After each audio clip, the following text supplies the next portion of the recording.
Hello, welcome to Get Into Market, where the jobs are real, but the roles are negotiable. It's been a minute since I've done this. I am here with a special guest today, Kelly Card, who is SVP of Product at ABC Fitness Solutions, where I work. Kelly, how are you doing today? I'm doing fantastic. It's been a week at ABC, but lots of completion. We have a hackathon going on, so a We lot did. lot of fun ideas. Yeah, it's always kind of a week at ABC. Tell me a little bit about your current role and how you got there. Currently, what I do is I head up product for three of our segments: Coach, Studio, and Gym, where we provide software and payment services for those operators to their members and their clients. So I have a lot of fun developing operator experiences, staff experiences, and then member and client experiences as well. It's always really reassuring when you join a new org to find some folks that you have common ground and sensibilities with. One of the reasons for that was you are a very quotable person. And in one of the conversations we were having early on, you brought up the idea of pets versus livestock, and it refers to a very specific thing for like server infrastructure and how folks treat it, which is if it's a pet, you've got like a name server, it's probably on-prem, you keep it up to date, you're owning the management and maintenance of it, versus livestock, which is just you rip and replace as you need to. There's nothing precious about it. If you need a new server, you've got infrastructure as code. But you were applying that to the idea of how we treat products. Mhm. Can you tell me a little bit about when you first started like noticing that as a way that folks were treating or interacting with products that they worked with? Certainly. I can tell you, well, in addition to, working at a PE-backed company, I'm also an entrepreneur. And, the first time I encountered, pets versus livestock or, the treatment of a product like a pet was in my own company. I had a co-founder that I had to write a check for because they kept referring to the product as their baby, as their pet. And you're not going to get something to market if Yeah. you're putting a diaper on it every day, if you're being super cordial, super perfectionist with the approach. That's just not a way to scale and Yeah. drive market value. What do you think it means to treat a product as a pet? I think it means a number of things, right? I think what it means is that there is an affinity to an idea, a concept, a framework. There is deep rooting in the way things were done in the past, or it's just like uh, the personal identity of the company is wrapped around the product itself. And, so with that, it forces, behaviors that are, really inorganic, so, one of the telltale signs of it is when I see a company using vanity metrics to show their success, Oh so, yeah. that's a real popular one. Uh, Yeah.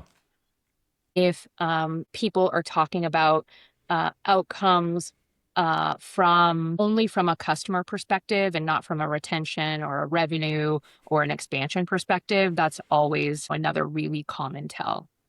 Yeah. And one of the things, so obviously we're in a PE backed environment. We're often acquiring companies to help kind of supercharge that growth and accelerate it. It is often, I guess, that you encounter what we sometimes call legacy employees with these companies who are working on these products, sometimes for decades. Like I've worked someplace where there are folks that have been there for decades. It's kind of the difference between it being personal to you and it being not, I guess, and how they think about the product and their relation to it. Yeah, for sure. And I can tell you, at ABC, I actually do, even though I'm an entrepreneur, I consider myself a legacy employee of ABC. I was here for 10 years. I went away, did a startup, and I came back. And I'm, here again for almost 10 years. But, the difference in the pet versus livestock mentality is, are you continually looking to the past? Or are you, envisioning what the future can be? And when you're considering the future, the way that individuals or systems operate around the product, it's very clear, those who see it as uh, a livestock product or, Yeah. a special pet. On that, because you've been in that entrepreneurial space, is there ever a value in that 0 to 1 space, or I guess where is there ever a value in treating it like a pet? I'm a product purist. I don't see a ton of value in it. The thing that I would say that comes closest to it is the ability to be curious, the ability Mm-hmm. to nurture an idea, to be creative. Those are things that um, there's a very human element in that curiosity, that following your intuition. Certainly, I would never advise anyone go down that path, and I would advise going away from that. But when your personal identity is so attached to the outcomes, that's another really important signal. When you're judging the success of yourself against the success of the product, that's where a lot of times, we see that intertwined behavior. Yeah. And if it's not fear, it's indistinguishable from fear in terms of how people seem to react to things. And I find really interesting is even just beyond the product management or product marketing space, it extends to all parts of the organization that deal with this product. The customer success org, the sales org, how the partner org wants to interact with their partners and the relationships that they have had. There's all sorts of these parts of the organization that can be affected by that mindset beyond just the folks that really sit close to it from like a product perspective. And I think that that is, really important, as sitting in an acquisitive seat. Yeah. What I can tell you that, I see is that, and having also, gone through multiple acquisitions myself, there has to be space that really allows people, to surface what's right, what's real in the product. So often, I think individuals within, the products being acquired feel like if they talk about the product problems, that they're saying that they did it wrong. And Yeah. and I can tell you, as a again, as a product purist, we're held against levers like time. There's, you've got to deliver on a timeline, revenue, um, resourcing, right? Well, not all of those things are necessarily fixed, but they have meaningful outcomes on the ways that you get things to market. If you've got a fixed lever of time, well, then that, that the scope of the product is going to have to be in question, or the resourcing is going to have to be in question, for example. So, when you approach product current state with a level of maturity, you can fall away from um, uh, placing blame on the individuals for the decisions of the past. But Yeah. so often, I think there's a lot of fear there because, Yeah. they feel like they're handing their acquirer ammunition on themselves, Uh-huh. when Sure. in fact that isn't, or at least shouldn't be the case. Right. How do you get someone to feel comfortable with separating that from how they're thinking about it? Like what do you use, I guess, or how do you talk to them that kind of helps them feel more comfortable not thinking of that or being able to share those things, not in the hope that it'll reflect back on them that way? Yeah. So, the thing that I always like to do in that situation is, fall back as much on a data-driven view as possible. And, so often these companies really struggle to present that view. But what I mean by that is we have to go back to the product framework of voice of the customer. So, getting really grounded in what's happening in the marketplace and what are the behaviors associated with, the capabilities that sit within the product, sit within your ICP, et cetera, right? You need to have a firm grounding on the voice of the customer. Where is the sentiment? What do they love? What are the challenges? What are the gaps? And then, also just a very solid view of the competitive landscape, right?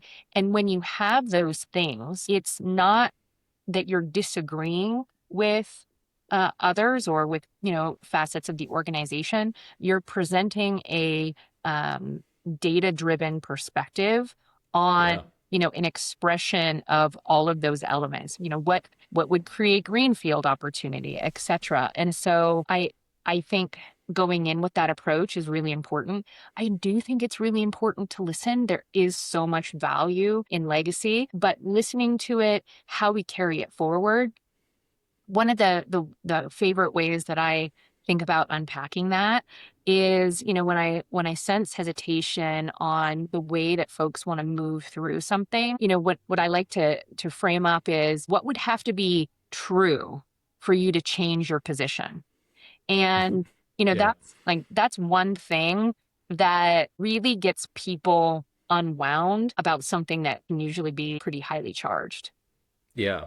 Yeah. It's a great point too, because I think for one thing, the fear when you're acquired, I think, is a totally legitimate, completely rational fear. I've never been at a company where we've acquired somebody where everyone who was with that company that got acquired had a job a year from there, right? There are roles that get eliminated, but the treating your product like a pet is not a predictor for you staying longer.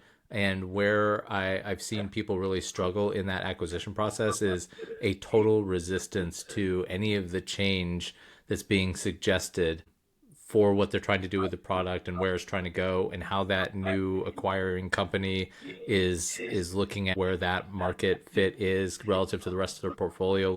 It's not helpful, I think, when you're in being acquired. And then beyond that, though, what the value sometimes those employees have is they've got so often in an acquisition, I guess there's usually at least a little bit of something different about the ICP that they were tackling. It might not be significantly different, but there's always a little bit of nuance there. And the knowledge that those folks have in how to talk to those customers and the very specific pain points they have is so valuable to that new acquiring organization that your ability to share it coherently and articulately is a value add to sort of your ability to stay there longer term. And so when you can make those cases, but have it be data based and have it be founded in conversations and data that you're able to share out, makes a better case for you having a future role at that organization. It unequivocally does. I think we're in a time where subject matter expertise is a superpower. Um, you know, Yeah. 5 years ago, you would say that the functional expertise was probably more of a superpower, but with Yeah. AI, that's dramatically shifting across every single role. Yeah. And then what I go back to is there has to be maturity um, in every side of the equation around evaluating the product separate from the evaluation of the people. But it's the people who so often place their own value in the product. So that's where we start to get back into that pet mentality. Yeah. And I guess one of the things that really is interesting about that mentality is it's I'm a big fan of college sports. What sports I do watch nowadays, it tends to be college sports. But there's that old saying about the reason some folks like college more is because it's more about the name on the front of the jersey than the name on the back. Yeah. And when you're treating a product like a pet, you're really focused on that name on the back of the jersey. And when you're thinking about what the business is trying to do, what your organization is trying to do, it's about the name on the front. And your product is a part of that, but it is not the whole piece of it. And your one product can't necessarily dictate all of the priorities that an organization is going to have. And so there's an element of, I don't know, it's almost narcissism in kind of a grander sense of like, I can't remove my identity or the focus of my identity away from this one thing, to the detriment of this larger thing that other people are a part of. Like it's an interesting mindset to even get into, I feel like. As someone that has, sat on all sides of that coin, right? Yeah. I can tell you, as an entrepreneur creating new products and taking them to market, it it takes a piece of your soul. It takes Hmm. away from your family. Yeah. You have to understand that it is doing that. Yeah. And so, if you uh, are not actively aware of that and careful, that's where the identity slips into lockstep with the product. And that's what you have to be careful of. Whether you're a product person, or a cross-functional member, supporting the product, it can happen. It can happen when you're trying to run down a problem for a customer, and, the degree that you go to solve it every time, it can take something out of you. When you're listening to the process, when you're in alignment with the operation of how things go, you'll be heard. Yeah. And, and what's also just really great about this as a way of thinking about how some people just work with their products is I've never, literally never worked someplace where I haven't known somebody who treated a pet like a product, or even I'll say, to extend the metaphor a little bit, with a like group of customers like pets. There's also an element of I will break this company to save this customer. That's right. Um, That's right. But how you would, how you do that at scale is different yeah, from how you would do it in a small organization. In a small organization where a customer of a certain size might be, 30 to 70% of your, monthly recurring revenue, in a larger company, they may not wield that kind of power. So right.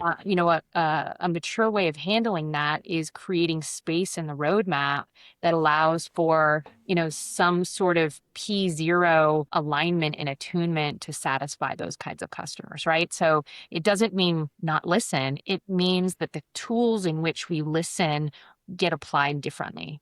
Yeah, that's a great call out. I wanted to go down that road with you a little bit, which is when we think about roadmaps, having come from that space, how do you think about the kind of narrowing or shifting that happens to the roadmap of your product once it gets acquired? Well, again, it is going back to the blocking and tackling of product, right? It's that the market evaluation, it's the voice of the customer, it is the competitive landscape, it's it's really the modality of attaining revenue, Hmm. so I look at everything vis-a-vis a revenue lens. And, Yeah. are we growing at the right pace? What, if anything, is implicated with churn, et cetera? And those are really the things that begin to, as you're inhaling that expansive view, you're then exhaling, and what is left is a prioritized list of how we're going to differentiate in the market, drive revenue, reduce churn, create new add-ons, et cetera. Yeah. But it's all metrics driven, it's measurable. There are things that you can look at to know whether what you're trying is working or not working. There's a lot of safety, I think, in having the data backed approach versus the fear based. I don't want to do this because I don't know what will happen. If you start from a position of we're going to be able to measure everything that happens, it makes it a lot easier to be able to backtrace and understand, okay, so that caused that, and then we can try something different in the next quarter or whatever. Where it gets challenging is the refusal to do anything or experiment, even if you have the ability to track everything. And sometimes it's that mindset that just stymies the ability for that product to get to where it could from a revenue perspective. Well, and look, you don't just pivot the product direction of an organization in a vacuum, right? It Yeah. needs to have, that data lens applied to it. There's always, if it's a company that you're acquiring, there's an acquisition thesis around revenue and markets that you're going to be able to reach with it, that are going to give you some guiding principles, right? And then, once you create that, that product vision, that data-led view, then it's moving first into getting that internal alignment. And when you have that data, what ends up happening is they may disagree with the how, but the what is pretty indisputable. And Yeah. and yes, there are people uh, that grip in fear, but um, it's often when you start to move forward that those layers start to shed away, right? Because when we start to move into operational ownership, what it then exposes is who are the owners of the metrics?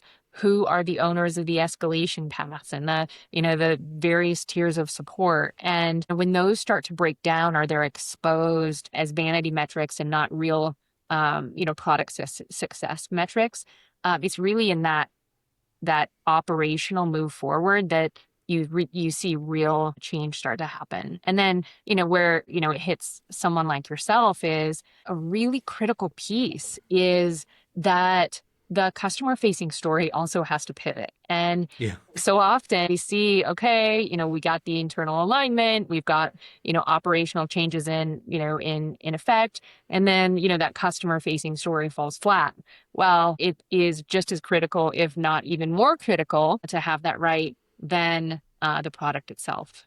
Yeah. Yeah, that's a great point. Um, Thinking of it from the perspective of someone who, I guess this is a two-part question. So one is, what do you have to do to go from a single product? What changes in your mindset when going from a single product to a portfolio of products? And what happens to that pet product person as they go from that single product to a to a multiple product portfolio? I think the best thing that can happen to someone that is nurturing a pet to, transition to nurturing a farm. Yeah. And, and so the way that you approach a farm versus, the pet that sleeps at the foot of your bed is very, and that just absolutely has to come along. Yeah. There are, for example, within EBC Fitness, we serve 3 different segments with several ICPs in the segments. Within that, I definitely have products that I favor. I definitely have ICPs that I favor, Yeah. modalities that are my Yeah. two in my personal life that fit within those segments. Um, Yeah. but it's so important to let the data, drive those product decisions and not my personal experiences. But I've seen people move to managing a farm and still keep that pet.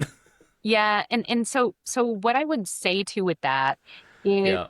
um, you know, we have to move into a uh, a a process where ongoing evaluation is very routine, right? Yeah. But what is so often in smaller companies, my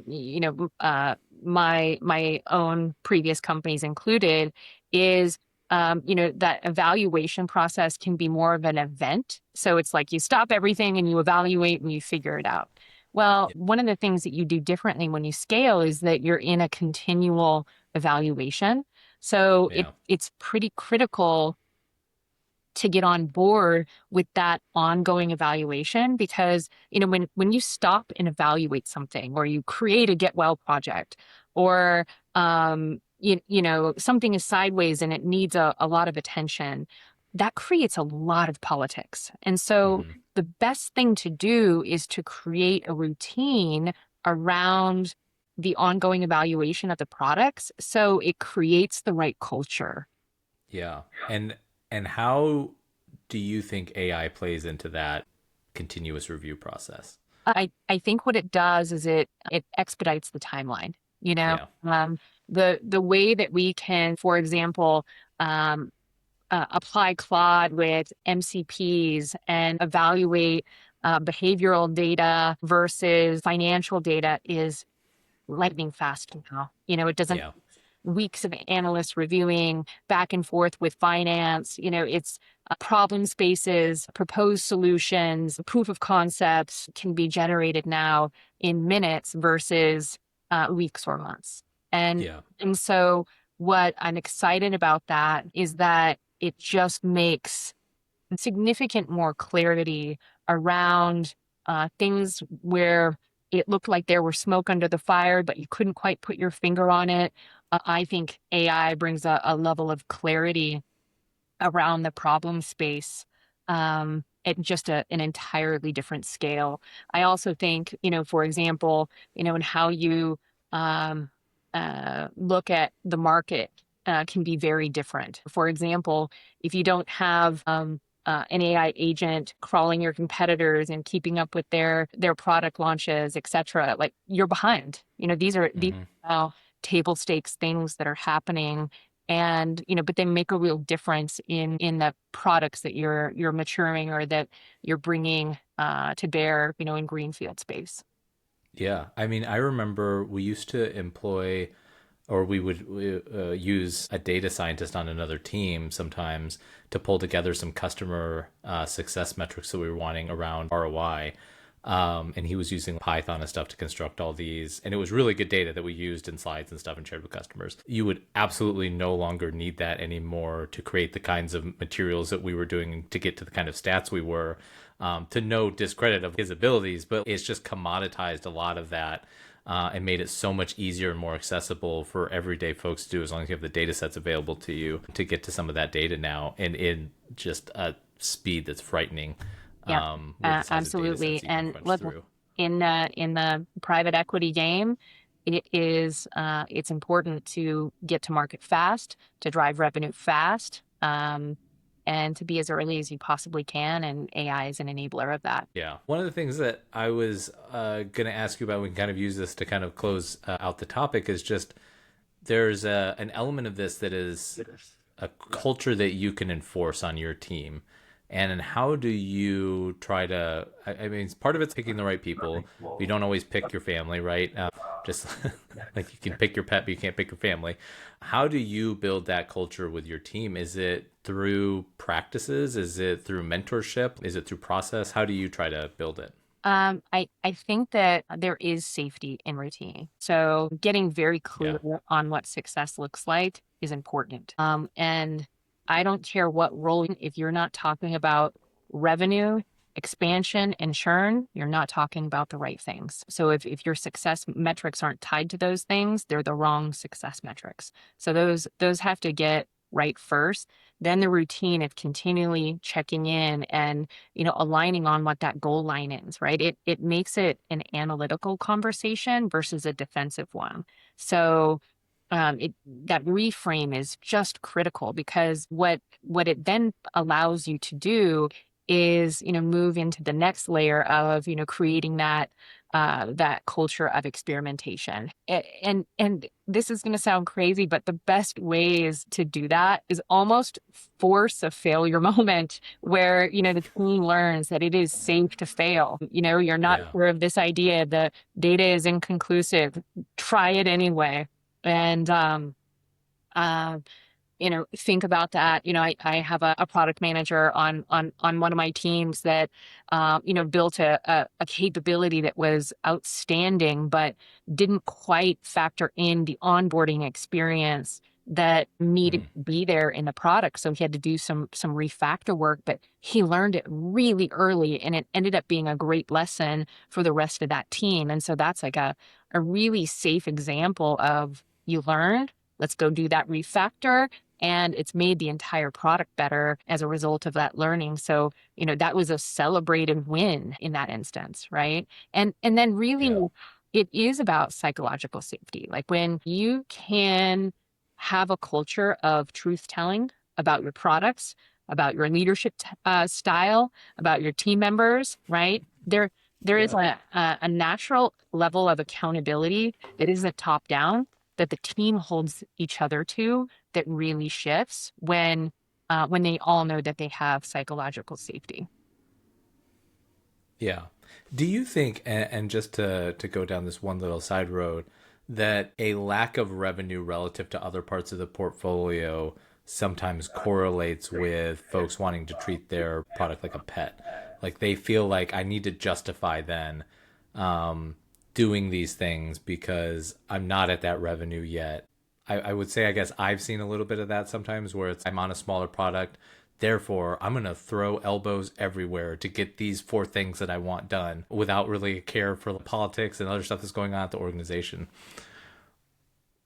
What I would say about that is it's very easy to get lost in a sea of products, and it's very Yeah. easy to fall into the trap that your product is at the center of the world. But it's also easy to get swept up in that and not really have movement. And so I think that there's a real balance of making sure that you're representing your products in the prioritization and keeping that record if you do feel like you're getting swept up to, represent your product fairly and equitably. Where I tend to push back a bit on that question is I tend to tie just about every last thing to top line revenue expansion, churn reduction, right? So again, is it the biggest revenue enabler? Maybe not, but does it belong on the revenue list?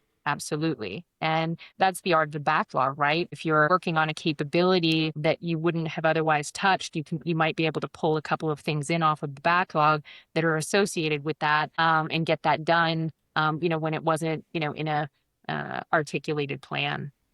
Yeah. If you were to give somebody a one question way to help them self-diagnose if they're treating their product like a pet or cattle or livestock, what would you have them ask themselves? I would have them ask themselves how they emotionally respond when someone gives feedback on a metric, right? Or I would ask them to evaluate the metrics that they're measuring for success.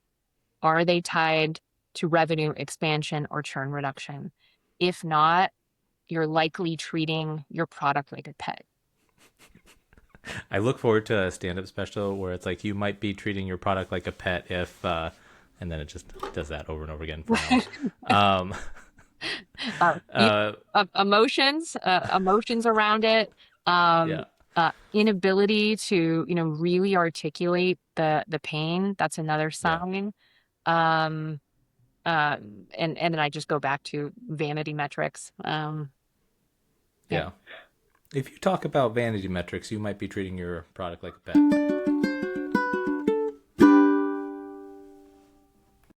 Lessons learned. We do a session on this every time we do an episode, which is just a random thing learned during the week. I won't make you go first just in case you need to think of one, but mine would be obviously gas prices have crept up. I think around us it's like 409 or something was what I paid recently. But I think that you could almost do one of those like indexes on consumer confidence with how often people aren't filling up their tank anymore. They're just putting flat amount on $20 or $25 because there was a very long period of time where like everybody was just filling up their tank. And now when I pull up into a gas station, a lot of times that number is like $25 flat. And that's what somebody's just put in their tank is because they don't want to fill up their tank. I feel like I'm seeing more of that. And so anyways, somebody can steal that if they want to, but consumer confidence index, how often you see someone not fill up their tank. What's your lesson learned? Well, I'm a space junkie. I Oh, about okay. I didn't know this about you. space and physics and the expansion of the universe. So, being that I'm in tune with that world, one of the big things that I learned this week that I've never ever heard is that there is a smell in space. So Oh, I learned that this week, and I'm so fascinated. It was just in an article, that when astronauts go out and do like a space, yeah. that they, often observe that it smells like burnt steak or gunpowder. The older I get, the less fun being an astronaut looks. Like my daughter went to a field trip at the planetarium today, and they were doing a thing showing astronauts and the process to sleep where no part of your body is staying put because you're in the sleeping bag, but your head then is floating away. Just seems so uncomfortable. I don't think that would be much fun beyond a day. And another space fact for you, not new this week though, is that on average, your height increases by 2 inches when you're in space, just because of the expansion The joint, yeah, of between your bones. of your joints and all of that. Wow, 2 inches. 2 inches. Well, advice for short kings: go to space for a little bit and you get that extra 2 inches. You have to do the shin surgery. I don't know if you've seen that. That looks very painful. Yeah, no joke. Well, thank you very much for coming onto the show, Kelly. It's been a pleasure, just like it is working with you. You can find Kelly on LinkedIn. The website is productischange.com. Kelly, thank you so much for coming. It was a pleasure having you. Thanks, Nate. Pleasure working with you. Pleasure being here. Bye. Bye.